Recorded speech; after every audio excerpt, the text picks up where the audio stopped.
upon a midnight dreary, while I pondered weak and weary over many a quaint and curious volume of forgotten lore, while I nodded nearly napping, suddenly there came a tapping, as of someone gently rapping at my chamber door.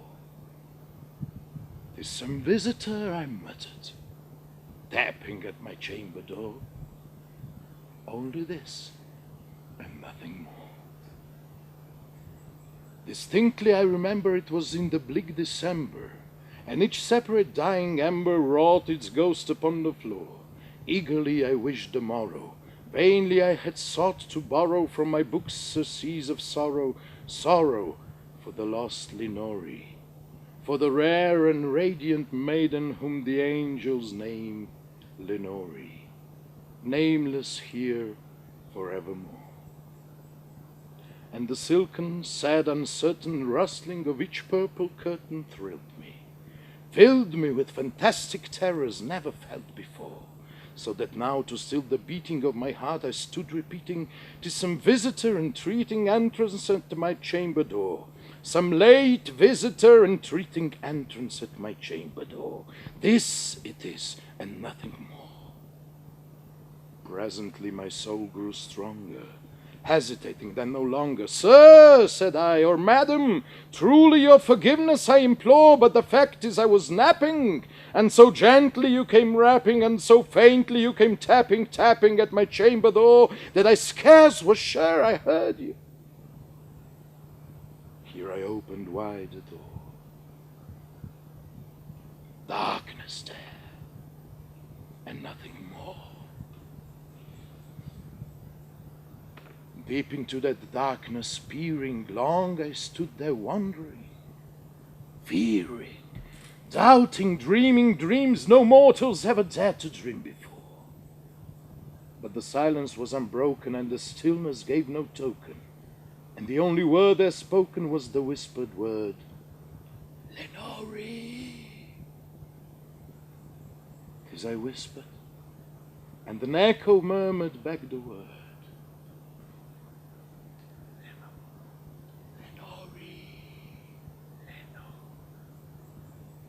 Merely this, and nothing more.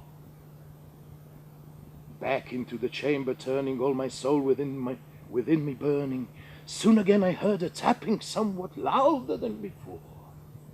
"Surely," said I, "surely that is something at my window lattice. Let me see then what thereat is, and this mystery explore.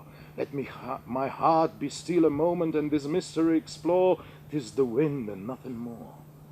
Open here I flung the shutter, when with many a flirt and flutter in there stepped a stately raven of the saintly days of yore.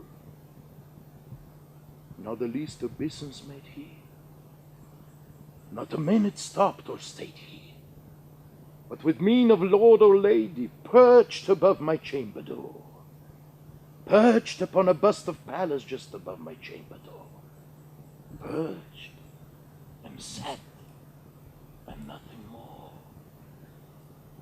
Then this ebony bird bewilling my sad fancy into smiling, by the grave and stern decorum of the countenance it wore, "Though thy crest be shorn and shaven," though I said, "Art sure no craven, ghastly, grim and ancient raven, wandering from the nightly shore?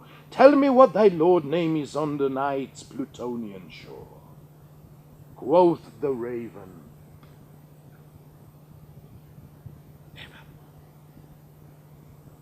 much I marveled this ungainly fowl to hear discourse so plainly, though its answer little meaning, little relevancy bore, for we cannot help agreeing that no living human being ever yet was blessed with seeing bird above his chamber door, bird or beast upon the sculpture bust above his chamber door, with such name as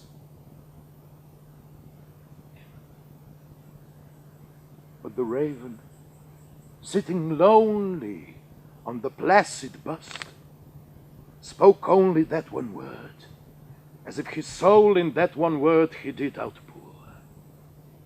Nothing further than he uttered, not a feather than he fluttered, till I scarcely more than muttered other friends have flown before. On the morrow he will leave me as my hopes have flown before. Then the bird said,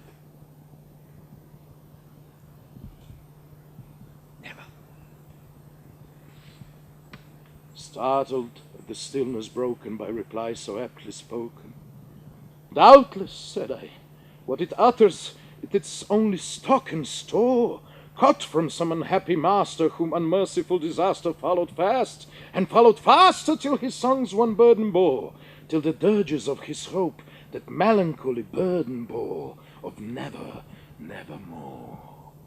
But the raven still begrilling all my fancy into smiling. Straight I will the cushioned seat in front of bird and bust and door, then upon the velvet sinking, I betook myself to linking fancy unto fancy, thinking what this ominous bird of yore, what this grim, ungainly, ghastly, gaunt and ominous bird of yore meant in croaking, nevermore. This I sat engaged in guessing, but no syllable expressing to the fowl whose fiery eyes now burned into my bosom's core. This and more I sat divining, with my head at ease reclining, on the cushion's velvet lining that the lamplight gloated over, but whose velvet violet lining with the lamplight glowing over, she shall press, nevermore. Then me thou the air grew denser, perfumed from an unseen censer, swung by seraphim whose footfalls tinkled on the tufted floor. Wretch, I cried, thy God had lent thee, by these angels he had sent thee, respite, respite, and repent from thy memories of Lenore. Quaff, oh quaff this kind, repent, and forget this lost Lenore. Quoth the raven, nevermore. Prophet, said I, thing of evil, prophet still if bird or devil, whether tempter sent or whether tempest tossed thee here ashore, desolate yet undaunted, on this desert land enchanted, on this home by horror haunted, tell me truly, I implore, is there balm in Gilead? Tell me, I implore. Quoth the raven, prophet, said I, thing of evil, prophet still if bird or devil, but by that heaven that bends above us, by that God we both adore, tell this soul with sorrow laden if, within the distant Aidin, it shall clasp a sainted maiden whom the angels name Lenore. Clasp a rare and radiant maiden whom the angels name Lenore. Quoth the raven, never.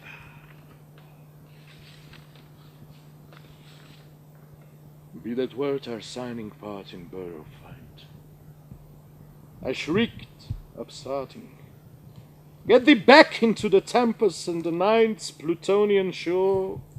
Leave no back plume as a token of that lie thy soul had spoken. Leave my loneliness unbroken, quit the bust above my door. Take thy beak from out my heart, and take thy form from out my door. Quoth the raven, never. And the raven, never lifting, still is sitting on the pallid bust of Pallas, just above my chamber door. And his eyes have all the seeming of a demon's that is dreaming, and the lamplight over him streaming throws his shadow on the floor. And my soul from out that shadow that lies floating on the floor shall be lifted.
Ste videli krokarja?